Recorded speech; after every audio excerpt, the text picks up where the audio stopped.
Ayot yan! Tara, kape! Tara, kape! What happens pag nagkulitan? Ang masanting at ang daragang magayon? Ay gagi pare! Top of the food chain pare! Tara, kape! Tara, kape! Konyo Bicolano at Robin Siena! Gagi pare, we're not your ordinary DJs. Tara, kape! Tara, kape! Gagi pare, feel good too. Awa! Konyo Bicolano! Robin Siena! Anong pagkakapare-pareho o commonalities Ay. sa mga nagiging crush mo? Ay, simpleng-simple lang. Oh. Lahat ng nagiging crush ko, tao. Oo. Pare-pareho silang tao. At Oo. least. Wala pa akong naging crush na hayop. Ex meron, oo. Hayop na ex. Niloko ka niyan, no? Oo. Oo, diba? Sa bagay, tao. Tao, Tama nga naman. tao, diba? Naku, matakot ka kung nagkaka-crush ka sa buko. Oo. Sanyog. Alam mo, minsan nagugulat ako sa mga lumalabas sa bibig mo, eh, no? Bakit? May tao bang nagkakagusto sa hindi tao? Wala. Kaya nga magulat ka kung, diba, hindi ka na nagkakagusto sa tao. Bakit? Ikaw ba? Ano yung commonality sa mga crush mo? Simple lang. Ano? Hindi ako crush. Lahat sila hindi ako gusto. Totoo ba? Mahilig kasi, attracted kasi ako sa mga taong feeling ko, Oh. hindi ko kayang abutin. Ah. Ganon. Kaya para yan. mga celebrity, ano na talaga, Hindi levels. rin eh. Hindi rin eh. Basta mga commoners. Ganon. Commoners lang din. Pero hindi, parang malabong magustuhan ako. Gusto mo pala ng challenge talaga sa mga ganyan, no? Oo, masokista eh. Wow, Tapos bigla kang iiyak-iyak Oo. na hindi ka rin gusto. Para ganun ka pala, no? Give me pain, Daddy. Ayan. Ay, nako. Pero sure ako, mga kabisyo, kayo rin, kapag pinagmasdan nyo mabuti, yung mga nagugustuhan nyo, may template yan eh. Totoo yan. Diba? Kung chinita, chinita lang lahat. Oh. Yan. Kung morena, morena lang lahat. Ayan. Diba? May parang, template May nga. template. Kumbaga, fetish. Tulad mo, fetish mo, ingrown. Ayan. Kailangan may ingrown. Kapag wala, ay, turn Ekis. off. Yeah. Ay, nako, nagkakababuyan na. Eto, ay bibigyan namin sa'yo, kabisyo, ang sunod na 2 uri ng crush! Tara, kape! Tara, kape! Ayan, punta tayo sa number 1. Inot mo muna, ito ang Celebrity Crush.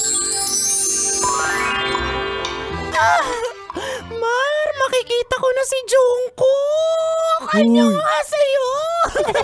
Uy, Jessa, hinahon. Bakit ba? Asawa ko yun si Jungkook eh. Lasya, di niya nga alam na nag-e-exist ka dito sa Earth eh. Alam mo, hindi ko kailangan ng negativity mo, Mar. Oh. Tsaka para saan ba't pumunta tayo dito sa South Korea kung di ko naman makikita yung asawa ko si Jungkook? Ano kasi ang sim ni da? Jeep pero. Puro ka asawa, hindi naman totoo.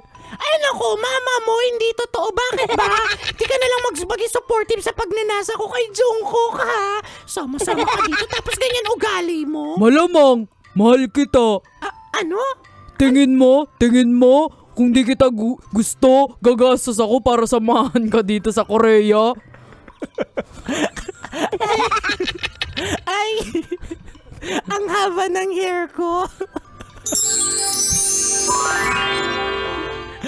Ubus na kasi yung boses ko, biyernes na. Ang Ano hirap. sabi ng Korea? Kulang na lang magiging parte ng mata, cornea. Hoy, ganun kaya yung tawag ng nanay ko sa Korea. Sa Korea. O tara. Kung hindi pa namin kinorek kasi nakakaya na, hanggang ngayon Korea pa rin yung tawag niya kapag magsasamgyup Oo, kami. yung nakaraan, di ba, nag-South Korea ka. O anak, kumusta yung bakasyon mo sa South Korea? Cute nga eh. Cute naman. Diba? O, pero ito mga celebrity crush, ito lang yung nagbibigay sa atin ng inspirasyon para bumangon, para bumili ng mga posters. Ayan. Yan, para manood ng mga favorite nating series. Tutu. Pero alam mo, pansin ko sa mga Pilipino dito sa Pilipinas. Pilipino Pilipino sa Florida. Oh, malay mo, 'di ba? Pansin ko sa mga Pinoy, ang daming pera, no? Totoo yan. Kasi ang mga tickets sa concerts, ay, Diyos ko, ang mahal-mahal. Sobra. Para lang lang makita yung mga K-pop idols nila, yung mga kina-crush nila ng matinding-matindi. Hindi ka maniniwala. Yung best friend ko si Jenny Rose Lingat. Iba kasi yung preference niya. Babae siya na gusto rin babae. Pero pagdating sa K-pop, sa EXO, nako gagi par kay nako. Kahit tomboy siya, biglang nagiging babae. Tapos kaya niyang ibenta yung samgyupan niya para sa EXO. Grabe. Mayaman pala yung kaibigan mong yan, no? Oo, kaya until now, tingnan mo, nandun pa rin sa kanila. Ay, nako, anyway, that's number 1. Muna naman tayo sa last but not the least, number 2. Pangadwa, ito ang Stranger Crush. Hoy, Jessa, tignan mo si Kuya, ang pogi. Buti na lang, pumunta tayo dito sa Perya. Perya? Nandito tayo sa Star City? Perya naman ng Star City. Ay, oo nga, girl. Huwag kang magpaluto. Kanina ko pa rin niya napapansin. Feeling ko crush ako niyan eh. Ay, oo. Wow, feelingera mo naman. Lahat na lang may crush sa'yo. Ano ka ba, Robinson, ha? Para namang bago ka ng bago. Kahit naman sino napapalingon sa alindog ko, kahit yung si Kuya na yan. Ay, naku, ewan ko sa'yo, Jessa. Basta ako, maglalaro na lang ako dito sa may mga sisiw. OMG, girl! Tingnan mo, papalapit si Kuya.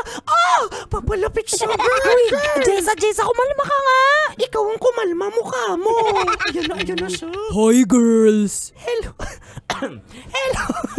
Hello. Di ka nakainom ng pills mo, no? Hello. Kanina pa kita gustong lapitan. Ay, bakit naman? Hindi ko kasi maalis ang mga mata ko sa'yo. Naiintindihan kita. Sa ganda ko ba namang to?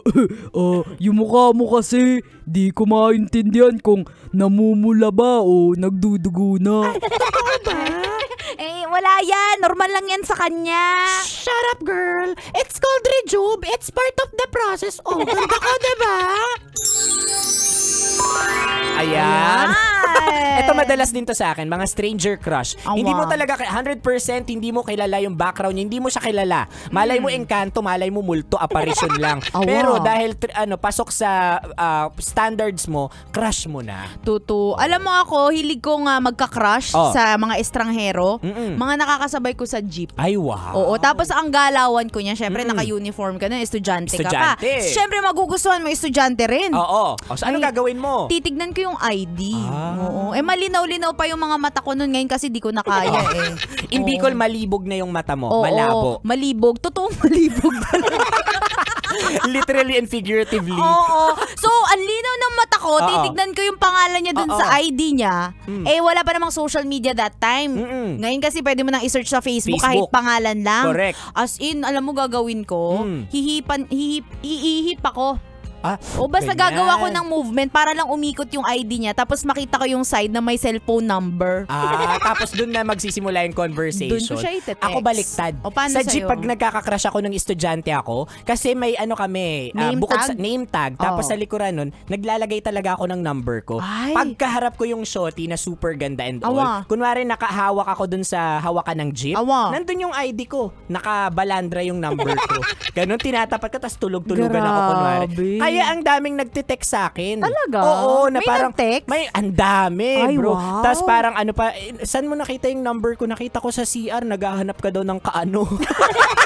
Pinaglalaruan pala yung number ko. Bugaw ka ng sarili mo Oo, legit yan. Ako. Anyway, Kabisyo, kung di mo naabutan ang usapan namin ito at gusto mo makisaya sa usapang crush-crush sa amin, ayan, hanapin mo kami sa aming mga social media accounts. Ako sa aking Facebook, Instagram, Twitter, TikTok at DJ Robin Shena. Same socials mga broski at Konyo Bicolano. Quick shoutout lang ako sa Newborn Angel Packing Department ng Marikina City. Packing department. Ayan, ba't ka natatawa? And then, ang dami ko rin kasing crush dyan. Ayan. Sa packing department ng Newborn Angel. Oy, gusto ko rin na batiin si Datu Kamsa. Pa-shoutout daw, Datumhen Maulana, member of Exhibit Dancer. Ay, ayan. wow! Gusto natin yan, mga dancers. Ayan. happy listening po sa inyong lahat. O siya, Kabisyo, mga kasama nyo pa kami hanggang mamayang 3:00 ng hapon para bigyan pa kayo ng mga science tips at skits. Sa buhay-buhay. Muli, this is Sharpie. Nagmamadali. Hindi, para advance kasi yung feedback sa earphones ko.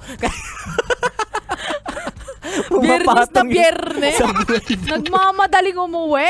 Muli, this is your pinakamagandang probinsyana, DJ Robin. Robin Siana. Your Uragon Broski, like super legit and all. Konyo, Bicolano. Dito lang yan sa Tara. Kape. Tara Kape sa 90.7 Love Radio. Feel good ay gagi, pare. Awa.